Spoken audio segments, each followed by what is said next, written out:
Welcome to The Source, where we combine the headlines with in-depth conversations with the newsmakers themselves. I'm Pinky Webb. Today on the program, a Metro Manila mayor laments the condition of classrooms after being used as an evacuation site due to Paeng.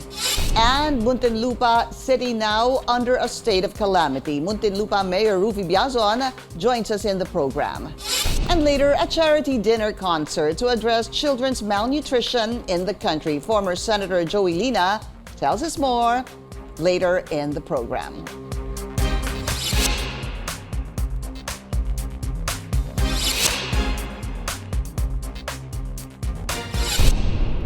Muntinlupa Mayor Ruffy Biazon expresses dismay and disappointment after some facilities of a public school in the city used as an evacuation site were damaged and left in disarray. In a Facebook post, Biazon says they even asked permission from the Education Department to allow the city to use the school as an evacuation site due to the impact of severe tropical storm Paeng. Also, how is the city recovering after it was placed under a state of calamity? Let's go straight to the source of the story. We have Muntinlupa Mayor Ruffy Biazon. Mayor Biazon, welcome back to the source. Thank you so much for your time. Yes, good morning, Pinky, and to your viewers. Yeah, Mayor, this public school, it was left damaged based on photos that you posted on Facebook. So it was used by evacuees taking shelter due to Typhoon Paeng. Which school is this? And Mayor, what happened? This is Kupang Senior High School in Barangay Kupang, Muntinlupa City. And we used it as an evacuation site because the primary evacuation center was already full. So we requested the Department of Education for us to use the school, and we were given several classrooms. Now, after the evacuees went home, what we discovered was that there were 2 classrooms which were vandalized. This is an isolated case. Among the different evacuation sites in Muntinlupa, there was only this single incident. But I wanted to highlight this to make a point and to call on our constituents that when we use public facilities, we should be taking care of it, not just for evacuation sites, but in all public facilities, we should be taking care of it because these are paid for by taxpayers' money. It is owned by the public. So we wanted to make a point for people to learn a lesson. Yeah, you know, that is a point that needs to be highlighted all the time, whether you're in your own home, in somebody else's home, or taking shelter elsewhere. We must be able to take care of it as if it was ours. So, Mayor, what happened?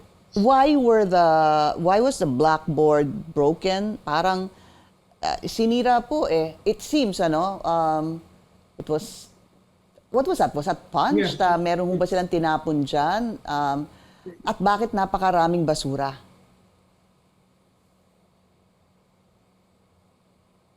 Yeah.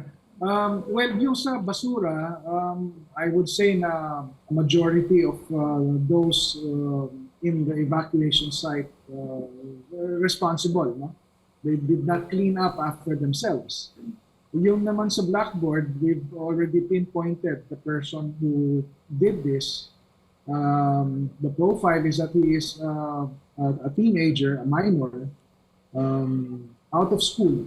So, when we asked bakit niya ginawa, parang wala lang, naisip lang niyang gawin. Ganun ang pagkasagot. But while I was saying na kailangan managot, no? Somebody should be held accountable, of course, considering the profile of the person who did this, this is where we come in, no?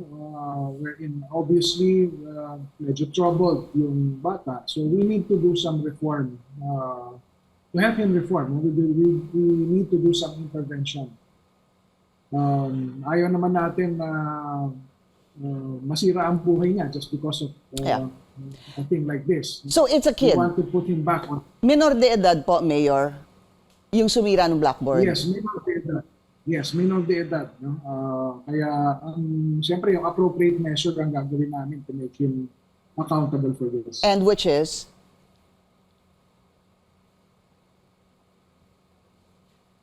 What is the appropriate measure, Mayor? Well, since he is an out-of-school youth, definitely we would want to take him back in, encourage him to go back to school, guide him, and support him for that. And since apparently meron siyang trouble that he is undergoing, we will have our social services department do an intervention, psychosocial therapy, counseling, para po maibalik natin siya. Yung actions na to, I would say it's some sort of means for him to call for attention and possibly even cry out for help. So I think it's our responsibility now, as government, to put him back on track, where the youth should be. Kaya rin siguro siya gano'n na walang malasakit for the schools because he's an out-of-school youth. So kailangan natin siyang i-reform. Okay. How about, Mayor, what do you plan to do to be able to inculcate, encourage evacuees to clean up after using a classroom or an evacuation center moving forward?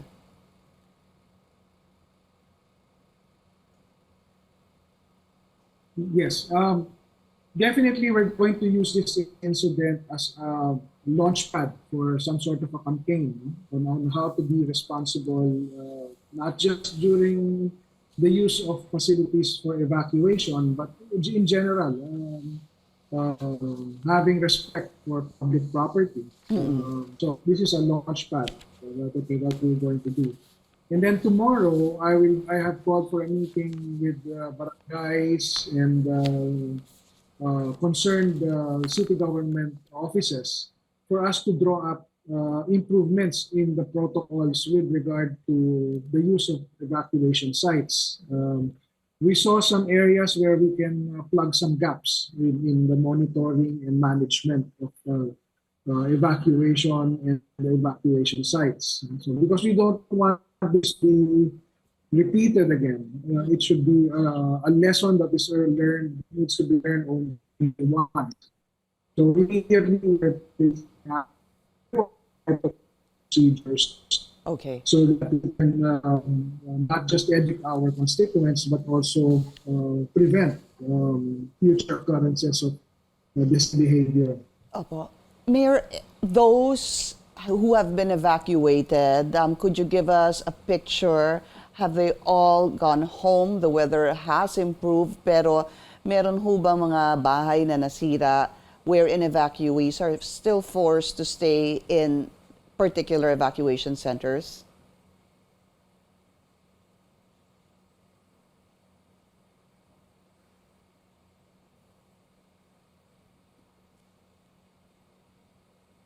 For now, the evacuation sites have been cleared already a day after the storm. Okay.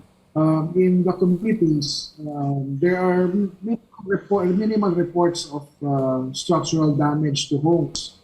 But up to now, there are communities that are underwater. Muntinlupa is right beside Laguna Lake. And 8 of 9 barangays of Muntinlupa are along the lake shore. So the flood-prone areas in those barangays are still underwater now. So it will take probably a few more days or even more than a week for the flood to subside.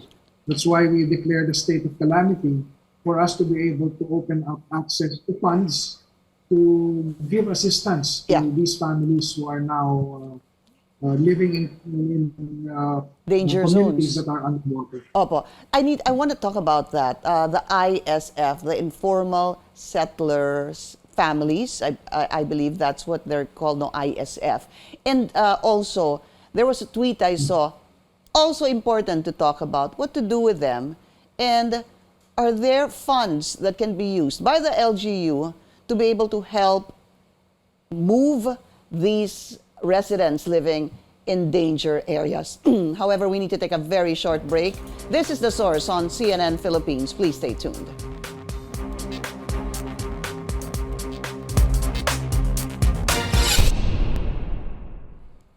You're watching The Source on CNN Philippines. I'm Pinky Webb. Our source today, Muntinlupa Mayor Ruffy Biazon. Let's talk about the ISF, or the informal settler families. Mayor Ruffy, I know you're a first-time mayor, but you've been in government for many, many years. This is a perennial problem. When you look at Muntinlupa, tell us, how many families, even individuals, are there in Muntinlupa that need to be moved to safer ground? Because sabi ko nga po kanina, the threat of calamities will always be there, and then it's almost autopilot, hindi ho ba? Sasabihan po tayo, sasabihan po yung mga nakatira sa mga danger zones, kailangan dalhin sa mga evacuation centers. How do you plan to somehow solve this? Well, there are siguro an estimate about 2,000 families that are in the danger zones. Kasi based on information coming from the barangays, roughly the same number of families are evacuated every time there is calamity like this, a storm. So that's about a little over 1,000 families usually. So mga estimate mo na mga 2,000 families. And while there is talk going on about dapat mayroong evacuation site, which I completely agree with. Yeah. What I want to be able to solve is how to reduce the number of families that need to be evacuated. Meaning to say, get them out permanently from the danger zones. That means relocation. And that would also mean funds. Mm-hmm. So, yan yung medyo hindi ganun kadali for us. Yeah. But now that I'm here in first time in local government, I see one area where we can get funds to do this.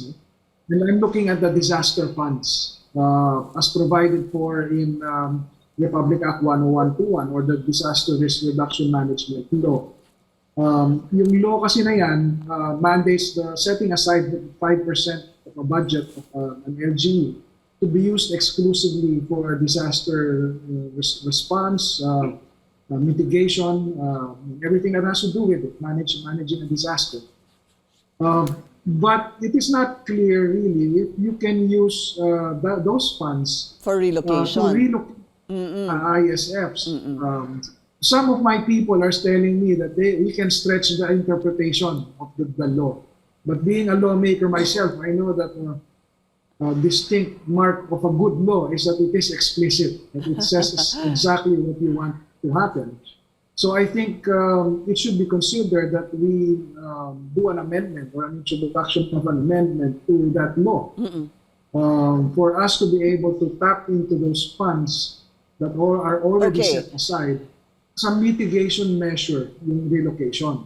Yeah. Para wala na mapasan yung kailangan natin i-evacuate. Opo, but Kasi isa sa I know what you're saying, though, that you being a lawmaker yourself, you need to be clear about the law. But if you're talking about disaster response or even mitigation, that could, as you mentioned a while ago, you can stretch that meaning by mitigating the disaster on the effect of the residents by actually moving them. But yeah, I know what you're saying. That's quite a stretch. But maybe let's talk about this.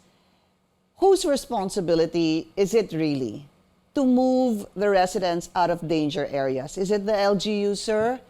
Is it the National Housing Authority, or is it any other agency? Well, the local government code gives the LGU the responsibility. Unfortunately, not all local governments have sufficient resources to do the relocation by themselves. That's why there is also a need for assistance coming from the national government, especially when we talk about relocation sites, the development relocation sites. In the case of Metro Manila, first of all, there are very few available land that can be used as relocation sites. And if ever that there is land available, the price is too high. Yeah. So a lot of times, relocation out of the city is done. So that's why we also need the help of national government. Yeah, but at the end of the day, as you were saying, it is a responsibility of the local government officials, the LGU, but with the help and assistance from the national. Kasi hindi naman po kaya. Let's just briefly talk about this, your ERA, which is now going to be called, of course, the National Tax Allotment due to the Mandanas-Garcia ruling. LGUs you're supposed to have a bigger pie, a bigger budget, bigger revenue from the tax that will be collected nationally. Have you looked into this, number one? And number two, can a portion of that be used to relocate some of the residents there in Muntinlupa?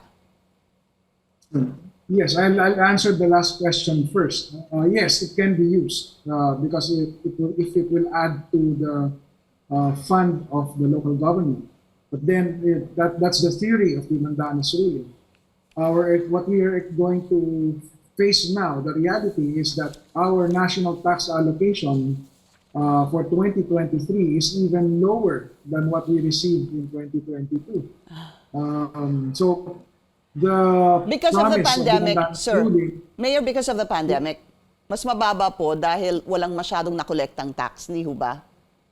yes, correct. Okay. Because it is based on the performance of the economy in the past 2 years. Unfortunately for us, past 2 years was the pandemic years. So 2023 it's going to be lower than what we will receive. And add to that, there is the devolution issue. The national government will let go of some of its functions or a lot of its functions, programs, activities, and personnel and devolve it to the local government. So parang net zero sum lang naman yung lalabas nun para sa amin. Kasi dami rin ibababa na responsibility. Yeah. Which is one of the things that are being talked about among local governments. No? Na the Mandanas ruling was all about just the share on the taxes, Correct. not about devolution of additional functions. The Mandanas because ruling, the local government has already specified what. yeah, the Mandanas-Garcia ruling was really all about the word internal revenue, hindi ho ba? Internal revenue allotment, wherein I believe the Supreme Court said that internal revenue words is not right, parang mali po yun, tanggalin yan. Kaya nga pinalitan ng national tax allotment dahil yung internal revenue is really coming from a specific tax coming from the BIR, the BOC, which you headed at some point as well. No? Now, we're looking at the national tax allotment. Ibig sabihin, Pilipinas, yung buong Pilipinas, lahat ng makukuhang revenue sa Pilipinas, you get what? Is it still how much is the percentage? Is it 40? Tama ho ba? Well, we were going to gain a net increase of 32%. So, I don't remember the exact figure, but about 32% yung estimate na dadagdag sa amin. 32. Pero yun nga, because of yung basis, so this 2023 mas mababa. We don't know kung gaano katagal ganon ka baba ang performance. No? But then yun nga, yung pag-download ng additional projects, programs, and functions coming from the national government. Pero sabi nga doon among the local government circles na yung ngang Mandanas ruling, ang pinag-usapan lang doon is yung share. Kung saan kukunin, ano ang basis ng share ng local government. And the local government code already prescribes what is supposed to be devolved. Pero lumalabas, parang may idadagdag na ide-devolve sa amin. And ang ginagamit na basis is the Mandanas ruling. Sabi nga nila, wala naman daw doon sa Mandanas. Were you able? Yeah, I was going to ask you that. If you're able to find that in the ruling, in the decision rather, of the Supreme Court. I'll look into that as well. I hope we have more time, but sir, we need to go. We still have another guest. In the meantime, hope to speak to you again. Muntinlupa Mayor Ruffy Biazon. Sir, thank you so much for your time. Thank you very much, and good morning again. Thank you. And we'll be taking a short break. This is The Source on CNN Philippines. Please stay tuned.